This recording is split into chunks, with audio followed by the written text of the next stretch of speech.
નમસ્કાર દોસ્તો, ન્યૂઝ ગુજરાતી તાજા સમાચારમાં તમારું સ્વાગત છે।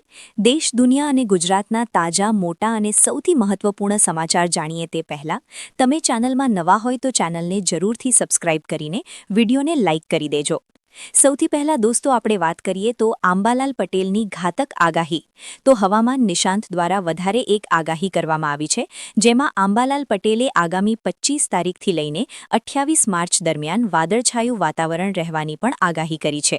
તેમજ રાજ્યમાં પડેલા વરસાદે તારાજી પણ સર્જી છે। તો ભારે વરસાદના પગલે ઉભેલા પાક જમીન દોસ્ત થઈ ગયા છે, જેથી ખેડૂતોને ભારે નુકસાનીની ભીતિ પણ સેવાઈ રહી છે। તો ભર ઉનાળે વરસાદ થતાં બેવડી ઋતુનો અનુભવ પણ થઈ રહ્યો છે, જેને લઈને રાજ્યમાં રોગચાળો પણ ભારે વકર્યો છે। તો દોસ્તો બીજા સૌથી મોટા સમાચાર સામે આવ્યા છે। ગુજરાતમાં વરસાદથી થયેલા નુકસાનીનો સર્વે કરવા માટે કૃષિમંત્રી જીતુભાઈ વાઘાણીએ આદેશ આપ્યો છે, તેમજ તમામ અસરગ્રસ્ત વિસ્તારોનો પ્રાથમિક રિપોર્ટ પણ મંગાવ્યો છે। તેમજ સર્વેની કામગીરી પૂર્ણ થયા બાદ કેબિનેટમાં આ અંગેની ચર્ચાઓ કરીને સહાયનો આખરી નિર્ણય લેવામાં આવશે। તો દોસ્તો, વરસાદથી તમારા વિસ્તારમાં પણ નુકસાન થયું છે કે નહીં, ફટાફટ નીચે કોમેન્ટમાં જણાવજો। સંગીત। તો દોસ્તો ત્યાર પછી આગળ વધુ એક સૌથી મોટા સમાચાર મળ્યા છે એલપીજી ઉપર સરકારનો મોટો નિર્ણય। જી હા દોસ્તો, પેટ્રોલિયમ મંત્રાલયે રાજ્યોને પત્ર લખીને જાણ કરી છે કે 23 માર્ચથી ગેસ ફાળવણીમાં 20% વધારો કરવામાં આવશે, તેમજ આ વધારો વાણિજ્યિક ગેસ ઉપર લાગુ પડે છે, જેનાથી કુલ ફાળવણી સ્તર 50% સુધી વધી જશે। તેમજ સરકારી સબસિડીવાળા રેસ્ટોરન્ટ તેમજ હોટેલ્સ તેમજ ઢાબાને પણ પ્રાથમિક આપવા માટેના નિર્દેશો જારી કરવામાં આવ્યા છે। તો વધુમાં તેમણે કહ્યું કે સ્થળાંતરિત કામદારોને પણ 5 કિલો એફટીએલ એટલે કે મુક્ત વ્યાપાર એલપીજી સિલિન્ડરો પૂરા પાડવા માટેની પણ સૂચનાઓ આપવામાં આવી છે। તો દોસ્તો બીજા સૌથી અગત્યના સમાચાર સામે આવ્યા છીએ અમિત ચાવડાના સરકાર ઉપર આંકડા પ્રહારો। જી હા દોસ્તો, અમિત ચાવડાએ કહ્યું કે કોંગ્રેસે જલ, જંગલ તેમજ જમીનનો અધિકાર આદિવાસીઓને આપ્યો છે, પરંતુ ડબલ એન્જિનની સરકારે તે અમલમાં મૂકી રહી નથી। તો અંબાજીથી ઉમરગામ સુધીના આદિવાસીઓને ન્યાય આપવા માટે સંમેલન પણ યોજાયું છે।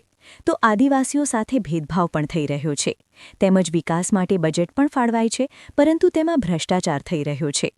તો આ સિવાય તેમણે વિશેષમાં કહ્યું કે મનરેગા, નલ સે જલ જેવી વિવિધ યોજનાઓમાં મોટા પાયે ભ્રષ્ટાચાર થઈ રહ્યો છે। તો દોસ્તો, અમિત ચાવડાના આ નિવેદન વિશે તમારે શું કહેવું છે, ફટાફટ નીચે કોમેન્ટમાં જણાવજો। ત્યાર પછી દોસ્તો આગળ વધુ એક સૌથી અગત્યના સમાચાર મળ્યા છે। સોનાનો ભાવ ઘટીને ₹1,25,000 થશે। જી હા દોસ્તો, મજબૂત અમેરિકન ડોલર તેમજ ક્રૂડ ઓઇલના વધતા ભાવના કારણે વૈશ્વિક બજારમાં સોનાના ભાવમાં તીવ્ર ઘટાડો નોંધાયો છે। તો એમસીએક્સમાં સોનાનો ભાવ જે અગાઉ ₹1,60,000ની આસપાસ હતો, તે ઘટીને હવે ₹1,44,000 પ્રતિ 10 ગ્રામે થયો છે। તો આંતરરાષ્ટ્રીય સ્તરે ભાવ પ્રતિ ઓન્સ $4,500 પહોંચ્યો છે।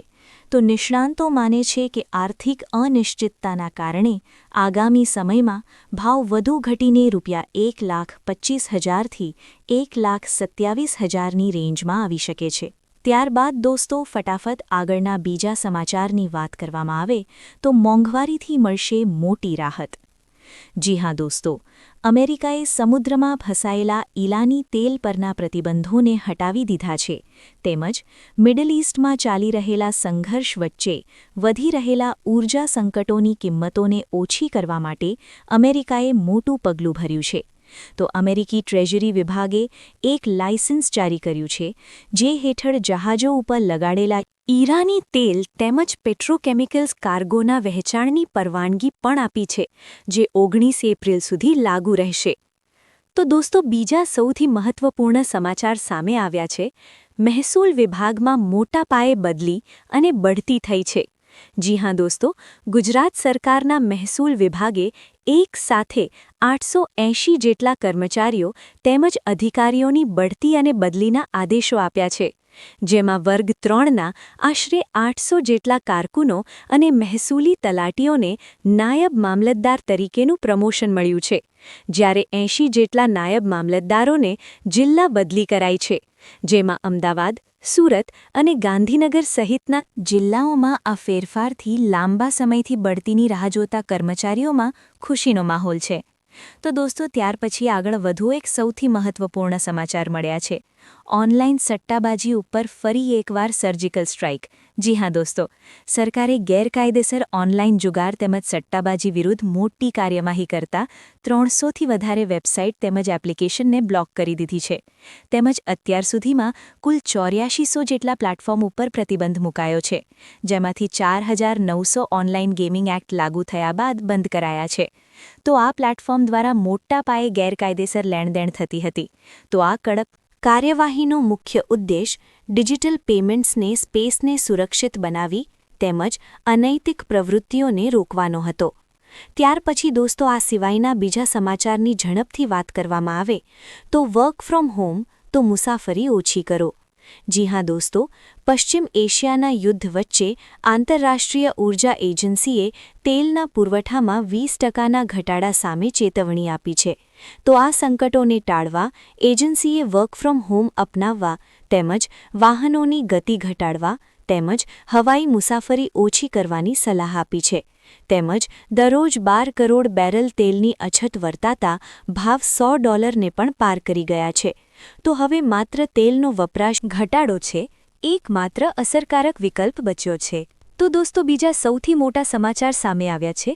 DYCM એટલે કે નાયબ મુખ્યમંત્રીના હસ્તે વિકાસ કામોને મોટી ભેટ.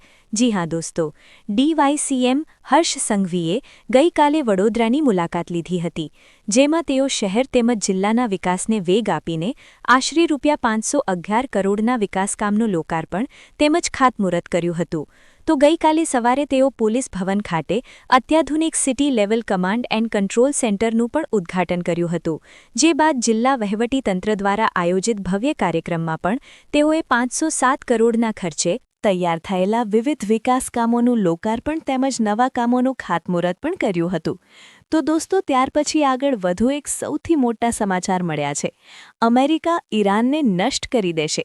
જી હા દોસ્તો, ડોનાલ્ડ ટ્રમ્પે ઈરાન સામે કડક વલણ અપનાવતા યુદ્ધ વિરામની શક્યતાઓને નકારી કાઢી છે. તેમજ ટ્રમ્પે સ્પષ્ટપણે કહ્યું છે કે જ્યારે તેઓ વિરોધી પક્ષને તબાહ કરી રહ્યા હોય ત્યારે યુદ્ધ વિરામ કરતા નથી. તો આ નિવેદનથી ઈરાનને સંપૂર્ણપણે નષ્ટ કરવાના સંકેતો પણ મળ્યા છે. તો આ યુદ્ધની અસરથી ભારત સહિત અનેક દેશો પ્રભાવિત થશે. તો આંતરરાષ્ટ્રીય બજારમાં ક્રૂડના ભાવ પણ વધવાથી પેટ્રોલ અને ડીઝલની કિંમતોમાં 10થી લઈને 15% સુધીનો વધારધારો પણ નોંધાયો છે. તો દોસ્તો બીજા સૌથી અગત્યના સમાચાર સામે આવ્યા છે. અમેરિકા ઉપર ઈરાનનો સૌથી મોટો હુમલો. જી હા દોસ્તો, મિડલ ઇસ્ટમાં ચાલી રહેલા સંઘર્ષને 21 દિવસ પૂર્ણ થયા છે, પરંતુ સ્થિતિ વધુ વણસી રહી છે. તેમજ ગઈકાલે 22મો દિવસ હતો ત્યારે ઈરાને હિન્દ મહાસાગરમાં સ્થિત અમેરિકા તેમજ બ્રિટન સંયુક્ત બેઝ ઉપર ડીઓ ગાર્સિયા ઉપર 2 લાંબા અંતરની બેલિસ્ટિક મિસાઇલો છોડી હતી. જો કે અમેરિકા યુદ્ધ